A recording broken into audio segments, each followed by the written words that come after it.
welcome to the 10 Chapters Apart podcast. I'm your host, Steven, my co-host, Jason. Happy belated Mother's Day to the mothers out there watching. Jason, did you do anything or we're filming this on a Sunday, so are you going to be doing anything with your mom today? Yeah, just hanging out, having like a family dinner. But both of us are back home in Portland, and it's sad that we're only like a mile away, but still kind of trapped in our own places. Yeah, and we can't even like go out for dinner, which we may have probably done, but we're probably just gonna like order some food and bring it home and sit at home. But yeah, actually all like everyone in the family actually came home for Mother's Day, so it was a pretty nice surprise for my mom.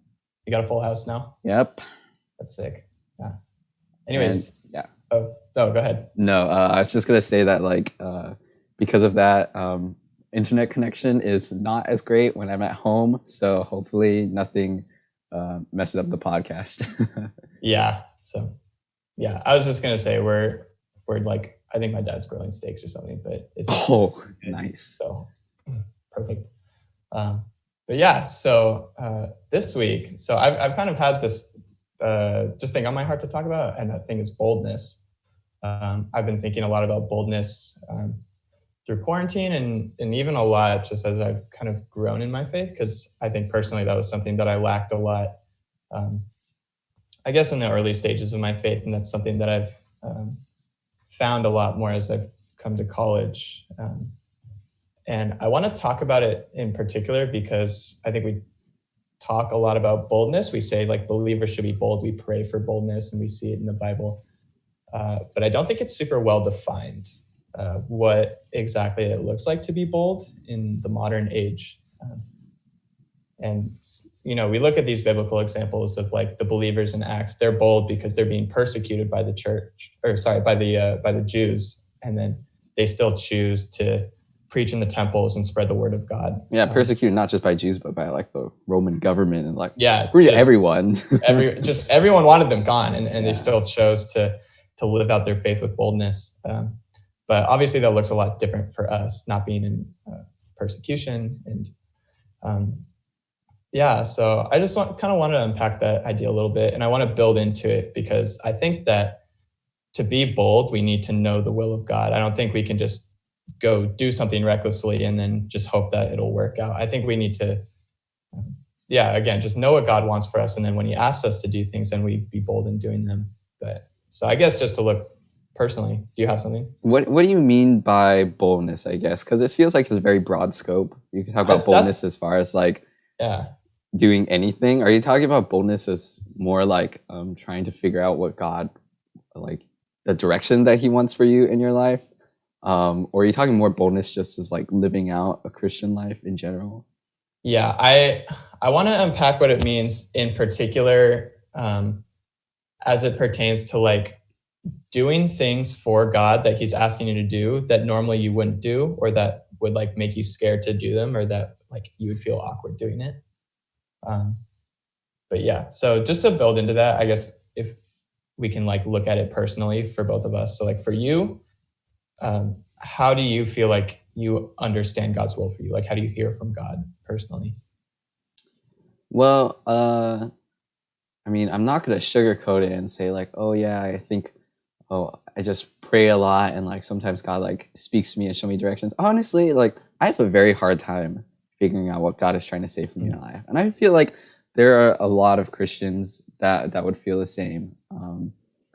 I think that's one of like the most common questions that comes up when we talk in small groups, and people say like, oh, how do you know God's direction for your life? Or how do you know what God wants you to do? And oftentimes it's really hard to answer the question because I don't feel like I know, or like there's not like the Israelites in the wilderness where there's like the cloud by day and a pillar of fire by night. It's not like God's like, oh yeah, pointing you in that direction. But I just feel like when circumstances arise, or like I'm praying for something, trying to decide between two things, and then I kind of will make the decision, and then like I don't know if God's telling me to go one way or the other, but as I pray about it, I just like think about it more. Eventually, like I'll come to a decision, and then when I do make that, God will maybe allow things to be a little bit more easier in that path, and kind of make it harder for me to choose the other path. And and oftentimes, actually, I don't find out that that was God's direction for me until like after I'm past the direction point. So to give an example, like this spring and this summer, I was on this internship program from OSU, and I had a choice, or like I was going to get placed into a specific company, and I didn't really have any choice over it. I had some control, but not really. The companies just kind of choose the candidates, and so I was placed in this company. And at the time when I was first placed, it was not my top choice. Like, it's not really a company that I was interested in working for at first, because one, the location's a little bit far from where I am, and I kind of wanted to be doing a little bit different work, even though I wasn't exactly sure what the company's work was. But after this whole situation came about with like the virus and everything, and my company was still allowing me to start on time, and like I wasn't. One of the reasons why I didn't want to be at that location is because I wanted to still be around people that I could minister to. But with this whole situation, everything was online, so it made it so that it was a lot easier for me to minister to those people as well. So it's like those things where circumstances happen, and I'm praying for God to take control. Like I was praying before going on to internship that God would be able to, work behind the strings and allow me to place in the best possible place. When I first found out, I didn't think it was the best possible place. But now, like, I look back and I say, actually, this was actually a good decision. Like, God had put me in a place that was really good. And so, I'm not really sure if that answers the question fully, but it kind of gives a peek into like how I kind of look for God's decision. And one thing that kind of a verse or a part of the Bible that stood out to me when I'm thinking about this a lot is Paul. And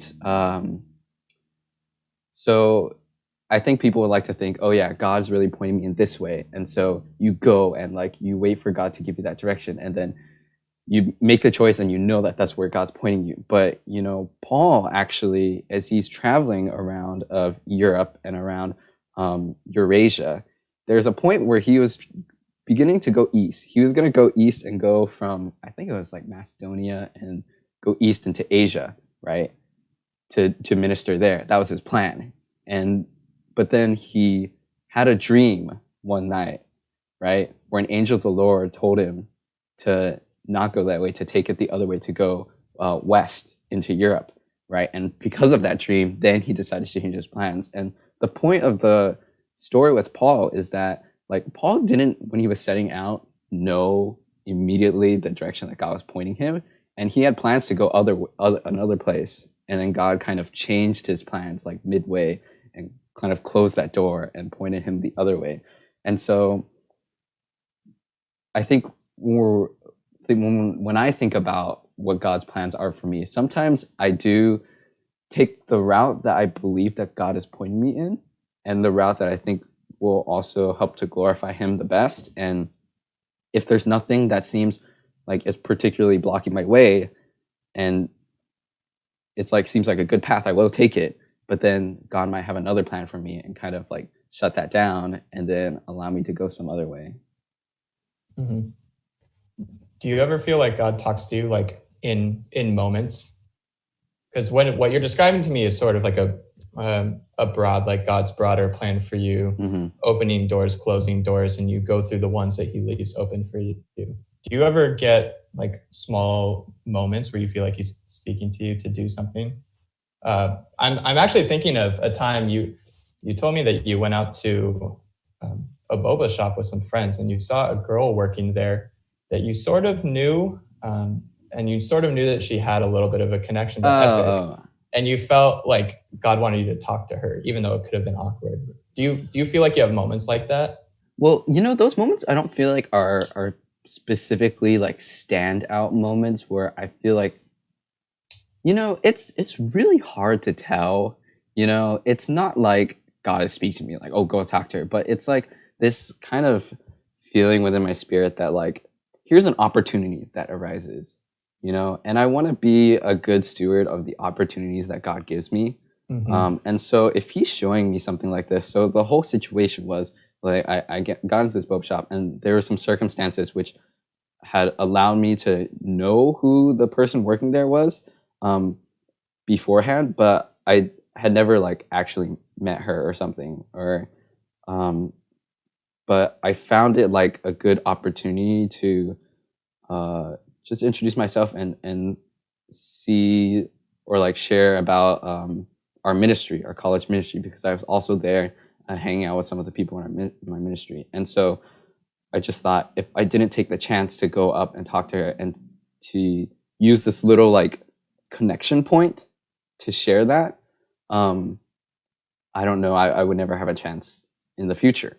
So I did that and shared a little bit about ministry and talked, and then we talked about like the thing that kind of made us know each other in the past, which was like we both had gone to this high school retreat a couple of years in the past. But anyways, it's like there's these moments that I feel like are opportunities that God gives you, where something happens and you feel it's not a usual thing that happens. It's not just go about your daily life kind of thing.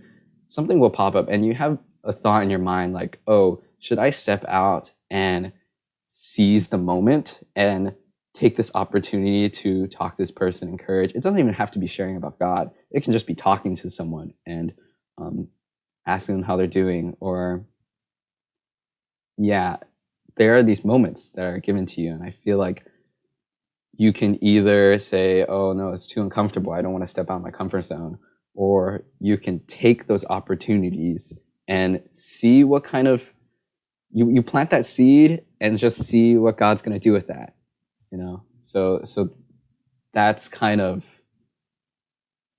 maybe some of the moments where God is kind of giving me an opportunity, and it's more visible and it's like right in front of me. Yeah, I think that's a lot of what I'm thinking of is when we get those opportunities, because I think that there's so many of these opportunities. Like you see an old friend and you have a way to sort of introduce Jesus into this relationship, or you have an opportunity to pray for someone who, you know, is in pain, needs prayer. Right, and like a lot of people will like to say a lot of times like, oh yeah, I don't know how to bring up the topic of like Christianity. I don't know how to like talk about these things. It's really awkward. But I think we're missing a lot of opportunities that God gives us, like more than we would like to admit. Like I think there are a lot of opportunities if you're just willing to take it, you know, and just start talking about it. You know, maybe it is awkward. Maybe it pushes you outside of your comfort zone. You don't know how to get on that topic. But I don't know, just in our daily lives, like how many people do we interact with? Obviously not as much now, but you know, normally we do interact with a lot of people, and there are opportunities where we run into an old friend that we haven't seen in a long time, and you could just be like, oh no, it's really awkward, I don't want to talk to them because I haven't seen each other. Or, you know, just go up and reconnect and see how they're doing, and maybe you can share some of your life with them. Because if Christianity, if like God is so much a part of your own life, like that's something that you should be able to share with someone else, maybe. Yeah. I agree. And I think as you're talking about what you started with sort of the like God's plan for your life, I think a lot of people are bold to follow that because we know we can look back at our lives and see how God has provided for us. And it's easy. I shouldn't say easy. I think a lot of people are very willing to trust that God will continue to execute that plan as they move forward. And so maybe if something isn't completely to their liking, I think a lot of people will trust that God will make it for his good, and they'll be bold to follow that. But I think it's really in those small opportunities that we miss out. Yeah. Do you have an example of something like that from your life as well? I think a lot of it just comes down to, am I going to bring up maybe my Christian ministry? Am I going to bring up Bible study to this person in conversation? I think I've gotten better at that. And that's one thing. As you start to do it, it becomes more natural to continue doing it. But I think with some frequency, sort of like you're saying, this opportunity arises and there's a thought.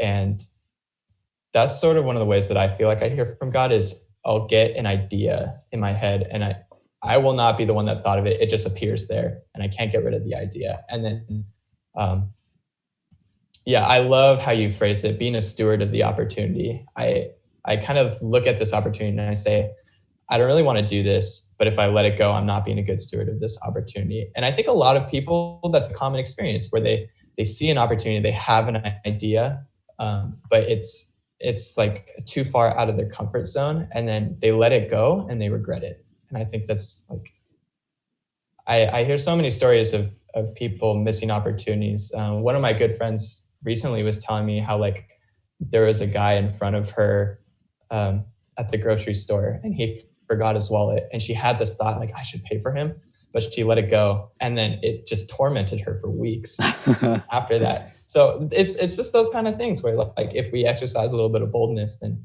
we do the right thing, and then I think that it allows us to rest easier in God having faced that issue up front. Yeah, and I think it's also part of growing in your spiritual maturity as well. You can't expect to just have this boldness, or although some people just have that personality, like we're just willing to put themselves out there, and that's great. And I think there's some people also that are more shy, more introverted, that it's harder to do. But and I say this with caution, but I feel like the excuse of being introverted can be overused. I'm trying to like say this with caution because I'm not trying to say that like oh yeah, if you're introverted you're not like sharing the gospel, right? That's not what I'm saying. I'm saying is that like there is like a certain level of growth as you grow as a Christian, as you grow in courage and in boldness, that allows you to share out these things, even if like your personality tends to be more introverted.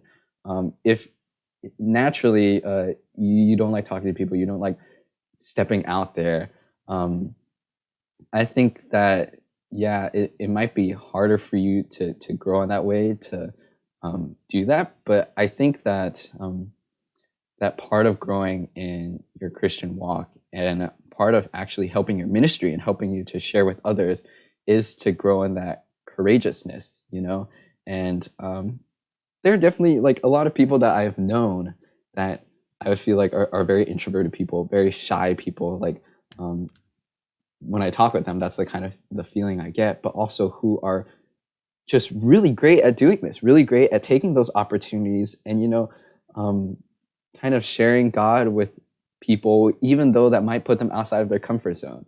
And so I think as you grow in your faith, that becomes something that's more natural to you, and that you're able to share that, and you're able to see these opportunities as well more easily. Yeah, it's definitely a big growth process because I alluded to the fact earlier that I spent like the first 12, 13 years of my Christian walk not being bold. And then it's more recently as I've like basically since I've come to college and joined our college ministry that my growth has like just become sorry, what's the exponential? Thank you. Math major here, forgetting my words. But yeah, I feel like I've grown exponentially since coming to college and joining our ministry. And it's through that I feel like I've encountered that boldness and like learning more of the word and being prepared for those opportunities. And you're right. Like sometimes it is harder for shy people to seize those moments, but even like our college ministry director, she's pretty introverted. That's actually exactly who I was thinking. Really, of. Not necessarily shy, but she still recently was able to tell us about the time that she shared Jesus with her neighbor just in a conversation, and the way that she told it, I could tell that it was just a super awkward situation for her. Yeah. But she pushed through, and I think that she was glad that she did it, and she can look back on that experience knowing like I took that opportunity that God gave to me, and hopefully he'll use it. Like you were saying, like maybe it'll plant a seed for later on, even if I'm not going to see fruit now. Yeah. And part of that boldness comes with, I think, really like finding your root identity in God, and in finding like that the way people see you on the earth doesn't matter as much. Like if if your final goal is like, yeah, I'm pursuing God, and like I want to live out my faith because I only have so much time here, and that's like your identity is rooted in God, then I think doing those things and putting yourself out there and taking maybe those risks is not as hard, because you know that like you have faith that God's going to take care of you. God is watching over you, and it allows you to take those risks and to be more bold. And so I think part of the first steps of becoming more bold and courageous in your faith is to really be firm and understand that, yeah, God is looking out for you, and like you have your faith in God that He's going to take care of you, so you don't have to worry about dangers, or yeah, you might get rejected by people, but you know, this is all like, it helps to know the whole like what this is really all about. Yeah, you know, not just to look at the small picture and say like, oh yeah, this is really hard for this situation, but in the big scheme of things, you know, what's more important, right? And I think that's important to think about. Yeah. And it can be really hard to have that kind of foresight, because in the moment, just even if Yeah, your it's even if your super hard. spirit, yeah, even if your spirit wants to go pursue that opportunity, everything else in your body's like, don't do that, don't go over there. But sometimes I get the sense that it's like, if you're firm in your identity as you go and pursue this opportunity, like in whatever you're doing, they're probably more scared of you than you are of them. So if you approach this thing with courage and you live that out, as a believer in Christ, as an extension of your identity, I think it's easy if you it can be easier to carry out those opportunities if you approach them with boldness, knowing that you're going to carry it through to the end and stay firm in who you are. Yeah, and it also comes with just practicing, and I Mm-hmm. think forcing Mm-hmm. yourself to practice. Maybe even it doesn't have to be you alone, but you going with like another friend, or having someone there to like encourage you in that. Um, Sometimes it is maybe awkward to just share with people about Christ, but I know some people have like gone on missions trips where that was literally like the only thing that they did during those missions trips, or maybe someone had like gone to a conference, and like part of that conference was they had to actually go out into like a mall and just ask people questions and talk with people, and that sounds really scary, but it's also great at just building up your confidence in order to do something like that. Because if you never try and you always just say, "Oh, it's too scary. It's not for me," um, I think it's very hard to grow in your faith just by like praying and asking God to give you more courage. I think that's really important too. But I think it is also important to try and fail a couple of times, but try, and then eventually you get better. Yeah, definitely. There's certainly a practical aspect of it where you just got to go do it sometimes, and it can be hard to sort of start the engine. And like we were saying, once you get good at it, it becomes more natural to start stepping outside of your comfort zone more often. But the first few times that you do it, where you really have to jumpstart yourself, those times can be really, really difficult to like start taking those first steps. Yeah, honestly, this is a little bit of a side note, I guess. But one of the most attractive things I find in a girl is to have that kind of boldness in her faith, you know?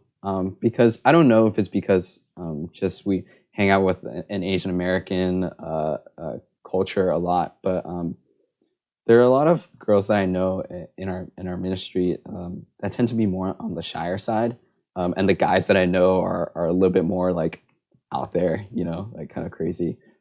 No, um, but it's really attractive to me when a girl is able to be bold and courageous in her faith in that way, and able to share about her faith, because I know that it's probably not like standard nature as much, maybe just because of the culture we're raised in, because of the, I don't know, society we're raised in, or something like that. But when they're able to step out and to take that firm root in their identity in Christ and use that courageousness, I think that is really attractive. Yeah, it's such like even beyond that, it's just such an important skill like for advancing the kingdom. I think we always look and Yeah, you're right. We've got a lot of like just kind of loud out there, kind of assertive guys in our ministry, and Yeah. it's not always balanced out by by the girls. Right. Is that something that continuing along on the sidetrack of this, is that something that I don't know, we could be better at doing, or like for women's ministry, something that we should be like helping to do or to like build in their faith in that way? Or do you think that maybe it's just more natural, they have like a different role to play, and it's like harder for them? I don't know. Just throwing that out there. I mean, as dudes, I don't really think it's our job, but I think that both of us would like to see a culture that fosters that sort of boldness from the female leaders, because I think that's really important for raising other young leaders. And something that I actually wanted to touch on as we were talking about this is that I think that there are certain aspects of boldness that can come as a gift from God. For example, like I think that certain people have a gift for evangelism, and that's one of the big ways that we see opportunities that we want to be good stewards of. And you know, maybe that's the case with some of the people that we see in our ministry. Like we know that people have certain gifts. Like a lot of the people that we know are really good with people, good in those small group situations. Some of them may just not be natural leaders, and maybe that'll come in waves as different generations come through our ministry.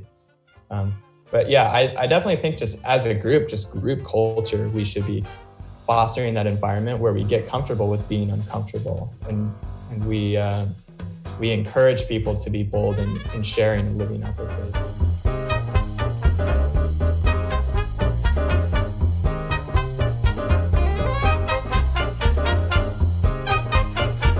It takes a lot of trust in, I guess, in the Christian community, in your like the people that are going to support you in those things, and because it is a hard task, I think, to take on, or it's a hard way to grow, and it requires that you're able to trust the people, trust in God, and also trust in your like Christian community to help to support you in that. And if you fail, you can turn to someone and be like, that was terrible, and they're gonna, you know, be able to support you and not like make fun of you. Although we do make fun of each other quite a lot. It's lighthearted though, and the fact is, like, even if you look at your buddy and you're like, dude, you completely blew that. Yeah. You can still encourage them and be like, yeah. but I'm so glad that you took the effort to do that. That's awesome. I wish other people would do that. But I think in that same vein of talking about how gifts factor into this, like in terms of the opportunities you receive, I think that God knows what gifts you have. And I think probably he's going to give more opportunities to the person who he is gifted with evangelism. And so I think we need to be aware that it's not about how many times you are bold or how well you can project this persona of like the brave Christian who just goes out and preaches on the street. I was thinking about the parable of the talents, and basically it's saying like, whatever God gives to you is what you should be kind of farming for God and trying to make returns on. If he gives you a little bit, then that's your responsibility to work with what God has given you. If he gives you a lot, that's also your responsibility to work with all the talents that God has given you. But I think at the core of that, you need to understand what God has given you and do the best with all the opportunities that he's given you. Yeah, and I think this ties not only just into evangelism, but also to discipleship, to worship. It can take a lot of boldness to reach out to someone who's actually also a Christian and say, hey, do you want to go through discipleship together? Do you want to do you want to read the Bible together and grow together? That can be really hard too. And that's something that boldness can apply to you, to reach out. When it comes to worship, sometimes it's hard for us to worship freely because we're worried about the pressure of other people around us, how people are going to view us in our prayer. Sometimes it's hard to pray like we don't know what we want to pray, and it's hard to pray because we're worried about how other people are going to see us. We're worried about, oh, I'm not saying the correct things, you know. So this idea of boldness and courageousness, it applies to evangelism, but also applies to other things within our Christian life. That yeah, that if we implement this kind of boldness or courageousness, or grow in that, I think it will help to free us up and allow us to serve God and grow in our relationship with God a lot more. Yeah, definitely. And I think it's funny that you mentioned some of those things like discipleship and worship, because so much of uh, when we encounter an opportunity and we're too scared to take it, so much of it is in your head, because we look at those people that just lose themselves in worship. They dance. If you're watching this and you're a dancer, you know who you are. And we look at those people and we're like, dude, that's so awesome. I wish I could be like that guy. But when it comes to doing it ourselves, we're like, I wonder what people are going to think of me, even though you think so highly of that person who does dance. And same with discipleship. It's such like a, it's such like a normal, it's just a part of everyday life of being a Christian, of being in our ministry. And yet it can be so hard to reach out to that person because we don't want to like impose on them, or we don't want to try to take their time, you know? Yeah, and like thinking about it from the receiving end, like I like that example that you brought up. Like, yeah, when I'm looking at someone who is able to be so free in their worship, I'm like, wow, I want to worship like that. You know, that looks like fun. You know, I don't think about that. I'm not judging them and being like, oh, they're like showing off or whatever. When I see that, I'm like, whoa, that's cool. And to be on the receiving end for someone to reach out to you and be like, hey, do you want to go through a book of the Bible together? Do you want to read the Bible together? Like, that feels good too. It feels like amazing to be reached out to myself. So like, it's all in your head if you want to reach out to someone else or you want to be bold in your faith that way, because I think like people enjoy it. People love it. Mm-hmm. And even in faith conversations that I've had with people who want nothing to do with Christianity, I even encountered that a little bit too, where they're very happy to exchange ideas and talk about what we believe, even if they're not at a point where they feel like they need or want Jesus in their life.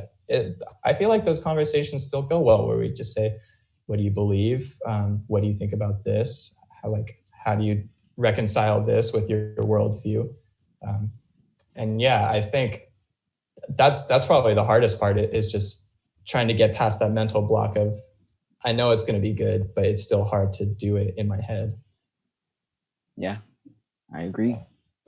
So I guess if we're going to kind of redefine what boldness looks like in, we'll call it the modern age, I think it's less about being brave and changing your kind of like persona to be like big, brash, brave guy, and more about taking the opportunities that God puts in your life, even when it's not something that you would normally do. Mm-hmm. Yeah, and it's also like part of that is kind of changing your mindset or your viewpoint to even view those as opportunities as well. To see that and recognize that, oh, this is an opportunity that God is giving me, and I want to take it, because it's hard. We can't take opportunities if we don't even see them, right? So like being conscious and being aware of people that God is putting in our lives, situations that God is putting in our lives in order to do something, and making the most of those situations is really important.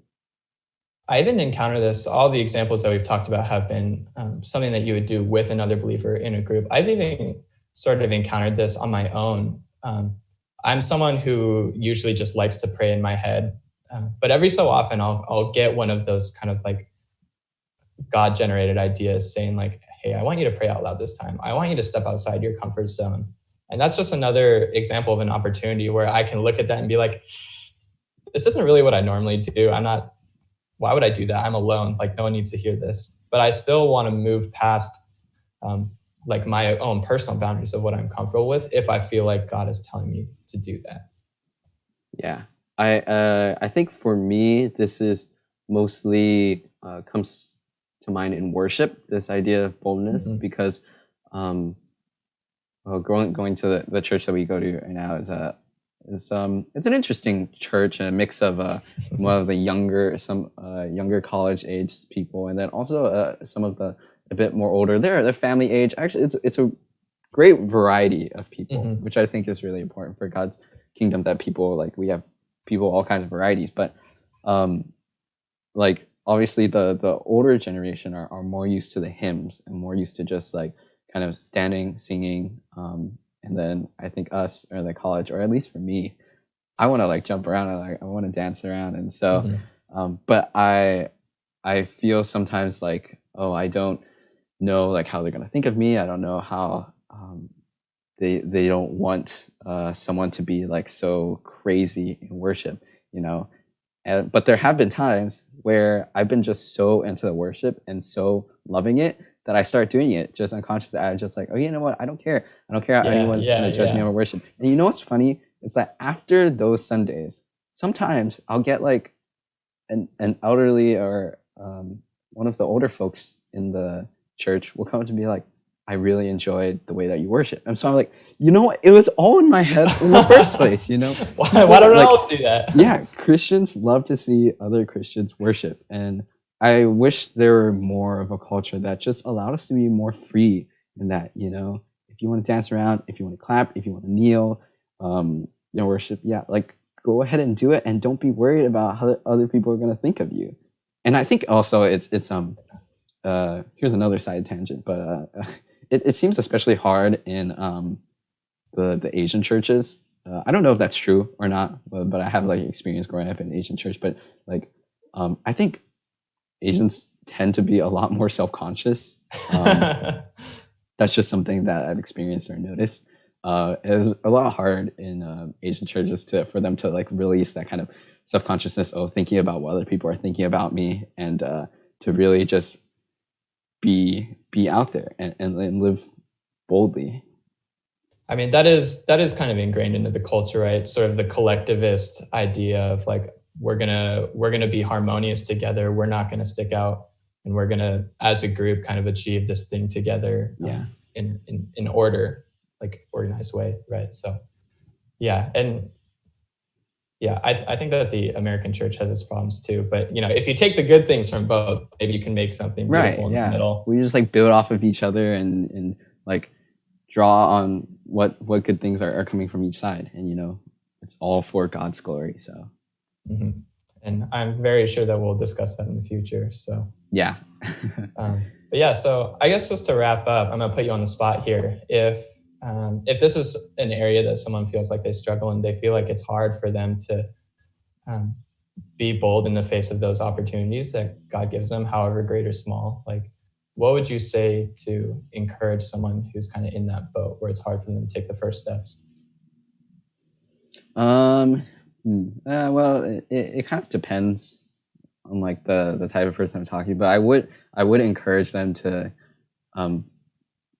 just do it. That's one of the best ways, you know, honestly, for someone who's scared or worried, you know, it is going to make you feel weird the first time you do it. That's like, without a doubt, if that's not part of if you're not used to that kind of like putting yourself out there, it's gonna feel tough. And after you do it, you're not gonna feel like, oh, okay, maybe you'll feel, yeah, oh wait, that was amazing, like I want to do it again. But I feel like most often you're probably gonna be like, oh, that was so bad, I don't want to do that ever again, you know. But I think that's one of the ways that the best ways to grow. Just, you know, do it, take a chance, step out there.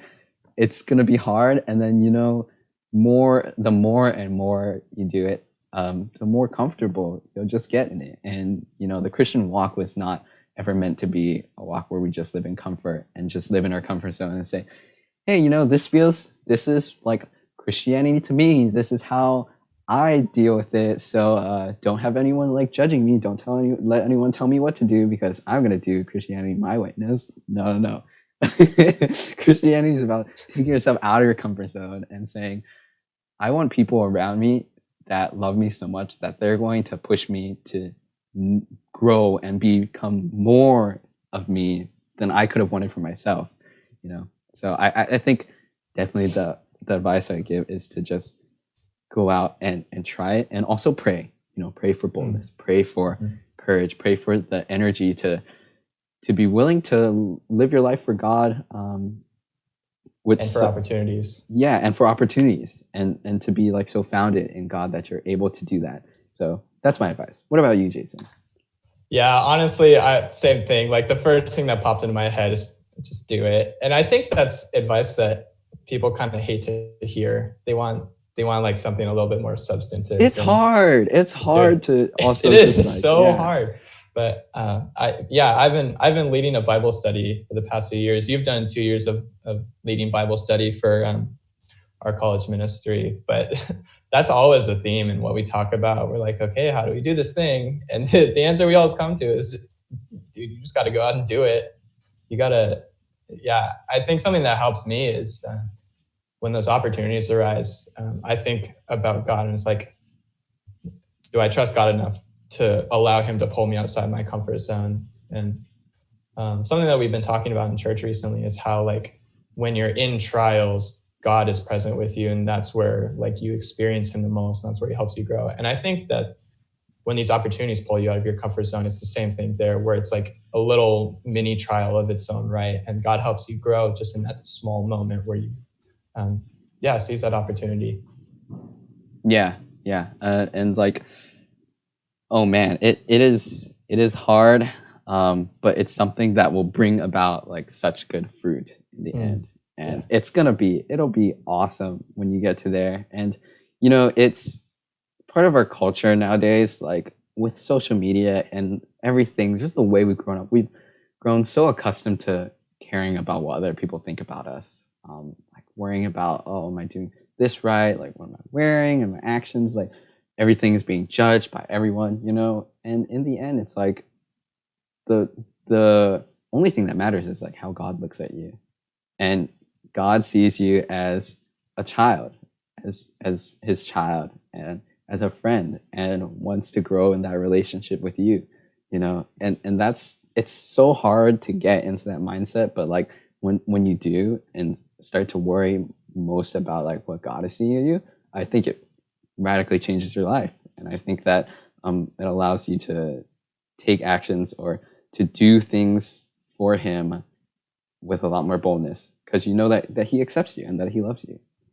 Yeah, 100%. It's exactly like you're saying. It's going to be so good for you. You're going to plant so many seeds as you continue to be bold in your ministry, and you're just going to become so much more effective of a servant of God if you're willing to go where God calls you instead of just kind of getting pulled by the tail when God really wants you to go do something, you know? Yeah. I think that's all I have for boldness. I think we covered pretty much everything, unless you have any other side tangents or anything to add. I mean, that was like a pretty solid, just overarching. Be bold.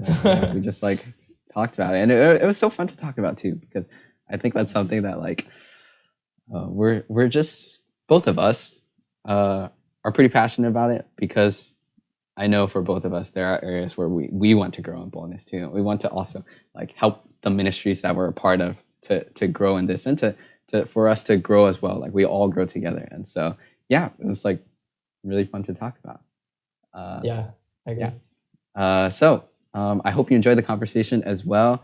Thanks for listening to our podcast. Once again, we're just two Christians growing, learning about God, trying to figure out what God is trying to say for us in our lives. We always try to be biblically founded in what we say. So if there's any kind of problems or anything that you think that, I have an interesting perspective, or I don't agree with this, feel free to share it in the comments below.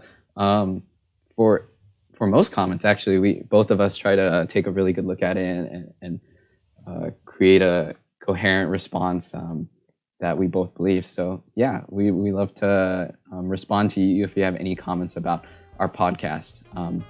If you also want to guest or have any other business inquiries, you can look at the link in the description below. Other than that, anything you want to sign off with, Jason? You got it, bud. All right. Well, thanks so much for watching, and we'll see you guys again next week, Mondays at noon. This is the 10 Chapters Apart podcast.